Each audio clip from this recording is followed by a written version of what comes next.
Good morning mga adik! Kumusta? Magandang araw sa inyong lahat. And today ay hindi muna solar yung ating pag-uusapan. So sa video na to ay pag-uusapan natin yung mga nagustuhan ko at hindi ko nagustuhan sa speaker na to.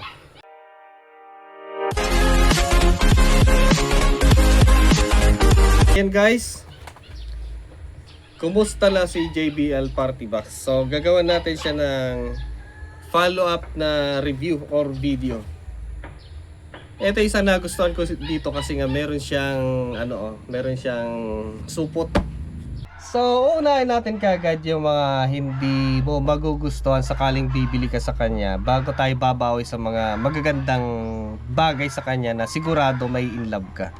Unang-una ay yung kanyang battery capacity. Kasi nga maliit yung battery nito. Ayan. Okay, so ito siya guys. Kapares lang nung size ng battery ng Essential ba? Encore Essential. Nagbabalak din akong bumili noon ng ganung kalaking speaker. Kaya lang kasi iniisip ko, hindi naman ako mahilig magkakakanta. Pasensya na guys yung tahol ng manok ha. Ayan, ganito yung size ng battery nila. Yung isang model ng Encore kasi may built-in. So ang ginagawa nila, nagdadagdag sila ng battery para mas tumatagal yung tugtugan. Pero yung ganito kasi, yung removable yung battery, ang pwede mong gawin para mas tumagal yung tugtugan, pwede kang mag-swap bibili ka ng ganito kasi yung mga nabibiling ganitong battery, meron siyang saksakan ng USB Type-C. So pwede mo siyang i-charge gamit lang ang cellphone charger. Or pwede mo namang bumili ganito yung original, tapos pwede mong i-swap. So i-charge mo na bago ka lumarga. Or bumili ka ng power station yung ganito. Ayan. Eto matagal mo na siyang gamitin, maghapon na yan. Tapos meron ka pang backup na ganito na naka-internal. So mas matagal na naman. Mas iba lang kasi yung kanyang impact ng tunog. Mas ma-deep siya tapos lalakas pag nakasaksak sa power station. So pag naka built-in battery yung gumagana na, parang pupunta siya sa energy saving mode. Pero maganda pa rin ang tunog. Okay? So salpak mo ganyan. Yun yung isang hindi ko nagustuhan sa kanya. Pero merong paraan para kahit paano mapatagal yung tugtugan. Isa pa na may problema mo in the future siguro kung sakaling mabasa mo siya or maulanan, di natin matatanggal yan kasi nga kung minsan lumalabas tayo. Yung kanyang speaker box. Yung nakikita nyo kasi dito sa labas na plastic na yan ay flarings lang po niya. Para lang siyang nakadamit ng plastic. Ayan, lahat-lahat. Kasi ang ginamit nilang box dito ay MDF. So pag yan ang nabasa or naka-absorb ng moisture, lalo kung pinapatong nyo sa lupa at medyo basa yung lupa tapos umara, mainit, mag-i-evaporate kasi yun, so mapupunta sa loob, ma-absorb niya. Ayan. Alam naman natin pag MDF kasi kalaban niya ang moisture. So yun ang magiging problema. Siguro malamang matagal naman siguro yan. And I believe naman na gumamit naman siguro si JBL ng high quality na MDF kasi nga meron namang kahit paano water resist na mga MDF. Ayan, kaya po siya napakabigat kasi ngayon kanyang speaker box sa loob ay MDF yung ginamit. And kaya siguro kaya maganda yung kanyang tunog kasi nga maganda yung kanyang box. Pero bakit kasi hindi pa lang gumamit si JBL ng pure na talagang plastic kagaya sa Encore, di ba? Buo siya. So kahit paano mas siya sana sa moisture, mas matibay sana siya. And eto pa yung kanyang speaker grill. Ang speaker grill niya ay made of steel. Yan. So kapag yan ay kahit sabihin na natin na meron siyang pintura, pag nagasgas po yan, kahit hindi po siya nababasa, doon na magsisimula yung kanyang kalawang. Ayun. So katagalan din talagang kakalawangan yan tapos nababasa, natitilansikan, nagkakaroon siya ng kalawang. So yan yung unang masisira. But kasi ayan, gumagamit naman si JBL kasi ng mga ganito speaker mesh na talagang quality. Bakit kasi hindi pa siya gumamit ng ganon? Yung mold naman niya, gumagamit naman sila ng plastic, di yung mold niya di plastic sana. Although maganda na rin kasi nga budget siya. Siya yung pinakamurang napakagandang speaker niya na pang home entertainment. Last na hindi ko nagustuhan sa kanya ay etong kanyang mga flarings. Ayan. Overtime kasi pagkalikot ka, mahilig ka magkakalas-kalas. Pag kinalas mo yan at hindi siya na-align ng husto, magkakaroon ng ano yan, vibration. Magra-rattle siya kapag tumutunog na malakas. Ayun, nagkakaroon siya ng noise. Kaya nga hindi ko ina-advise yung mga ganito kapag bumili kayo, yung kakalas-kalasin nyo. Eto hindi ko siya kakalasin kasi nga iniiwasan na yung mga flarings niya magkakaroon ng noise kapag tumutugtog.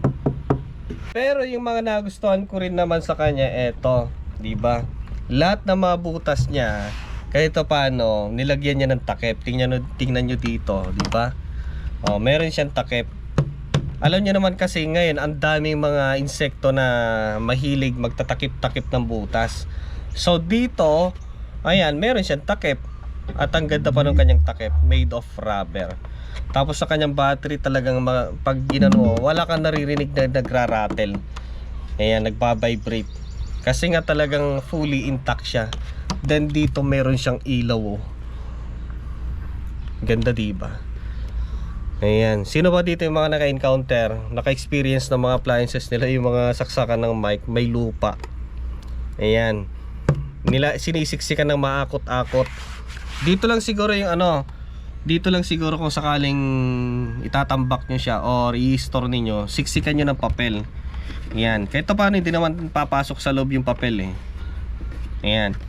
O kaya lalagyan ng bata ng mga debris, hindi naman papasok sa loob kasi nga nakataas yan eh. Nakagano, nakabend pataas. Okay, so siksikan nyo na lang para hindi pasukin ng daga, ipis at kung ano-ano. Yan. Okay, yun ang isang napakagandang design niya. Tapos yung saksakan ng 220, meron siyang takip. Pero hindi po means niyan ay ano, waterproof, hindi po. Protection lang po yan sa mga insekto na mahilig magtatakip-takip ng butas. Alright. Tapos, etong mga handle niya, walang katunog-tunog, napakasilensyo. Yung mga rubber niya talagang napaka-premium. You know. Okay. Yung mga pihitan, wala kang naririnig na nagkakaroon siya ng noise. Maganda. Yun yung mga nagustuhan ko dito. Tapos yung flarings niya. Ayan, simula nung bago hindi ko siya narinigan na nagkakaroon ng vibration, rattle na kapag tumutugtog. Ayan. Maganda, ang ganda ng tunog kasi nga kahit lakasan mo siya, hindi mo siya na ririnig na nagkakaroon ng distortion.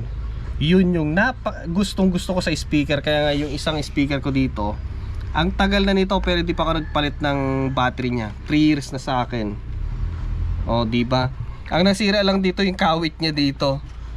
Dahil nga sa bigat, nakabitin sa motor, pagta-travel ako, natatagtag siya.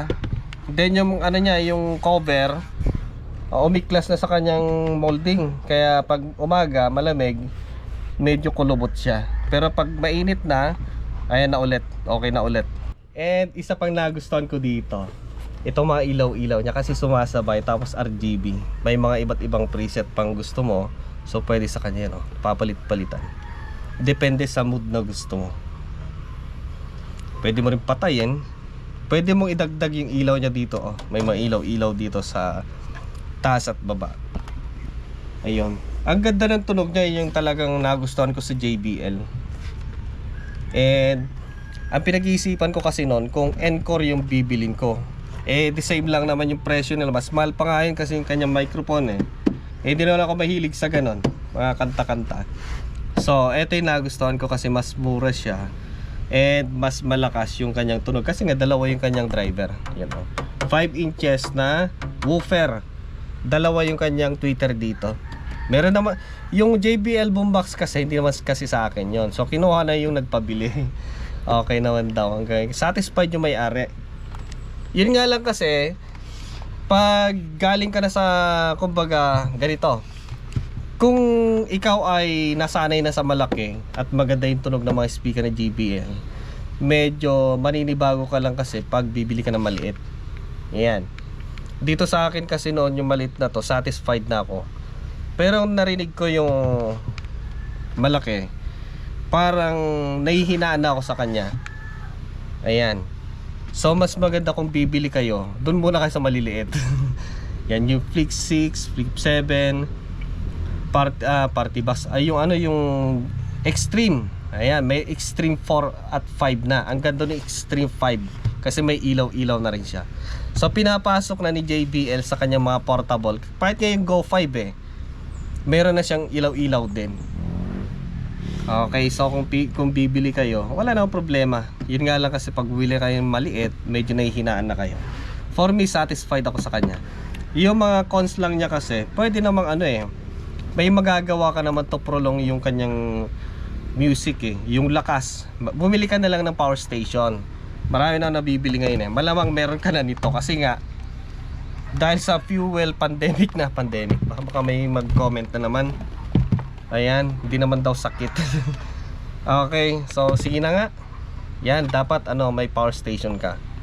Yung kanyang speaker grill na natatakot kang masira, iwasan mo lang talaga na dapat dry yung kamay mo, na hawakan siya, iwasan mo siyang magasgas. Kasi pag nagasgas, magkakaroon na dyan na magsisimula ng kanyang kalawang. Or iwasan mo talaga mabasa. Kasi nga, dalawang masisira dyan Yung speaker, okay lang naman Yung grills, una yan. Tapos yung kanyang box, speaker box. Kasi meron siyang kahoy na box sa loob, MDF. Ayan. So matibay naman siguro yung ginamit ni JBL na plywood dito Ayan, para tumagal. Kasi hindi natin maiwasan na kapag sa umaga pinatong mo sa lupa, yun, makaka-absorb siya ng moisture. Maganda sana kung ang ginawa ni JBL ay pure plastic na lang sana, para mas matibay, diba? Ito kasi iwasan mo siyang mabagsak, kasi pag mabagsak to sigurado masisira yung kanyang flarings. May UP ito. Si JBL kasi kilala siya sa talagang hindi niya tinitipid yung mga speaker niya. Kahit sa kanyang malilit na speaker, hindi niya kumbaga tinitipid kahit sa kanyang malilit na detail. Tingnan niyo sa kanyang mga dito, walang gap. Kung papansinin niyo pag bibili kayo dito, wala kayong makikitang gap. Talagang napaka-tight talaga siya. Kaya nga iniiwasan ko na ito ay i-tear down. Kasi nga pag i-tear down mo to, sigurado may mga nakaangat. So yun yung iniiwasan ko. Napaka neat yung kanyang design. Tingnan nyo yung Go 5 ngayon, ang gandang sexy niya. Yung maliit. Tapos yung Extreme 5, diba? Pinaghalong Extreme 4, Extreme 3 yung design. Pinalaki yung battery, yung design Extreme 3 pa rin. Pero yung kanyang dinagdag na mga ilaw, ang ganda, grabe. Tapos waterproof pa siya. Galing. So depende na lang kung sakaling kayo ay bibili yung kanyang application. Kung mahilig kayo mag-travel, mas maganda talaga yung mga waterproof na may speaker niya. Pero kung sakaling pambahay lang naman, tapos konting party lang sa labas, pwede yung mga ganitong speaker. So ito ay nabili ko siya ng 18,000. 16,000 yung tapos yung mga merchandise protection niya. So need mo talagang i-check yun para kahit paano hindi nila ibabato yan. Kasi sa package merong kulay yung pandikit niya para ingatan nila. Protection na rin para sa atin yon kung sakasakali bibili tayo. Minsan kasi tinatanggal natin. Ang mahal naman, halos minsan talaga inaabot ng 1,200 yung merchandise protection. Diba? Kahit pa paano safety yung product na darating sa'yo. Ang ganda ang premium ng kanyang finish.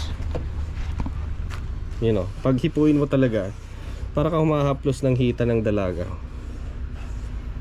Boom. Kahit yung takip dito, ganda. Dito sa kanyang handle, wala kang naririnig na pag tumutugtog na malakas. Tumutunog din yan, wala.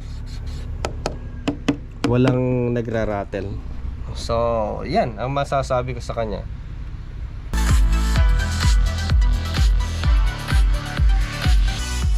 Linis.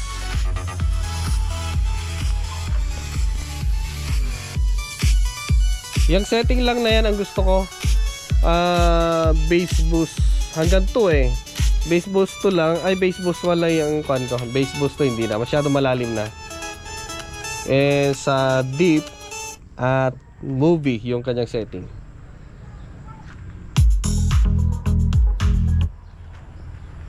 Maraming salamat. See you next time. Bye-bye.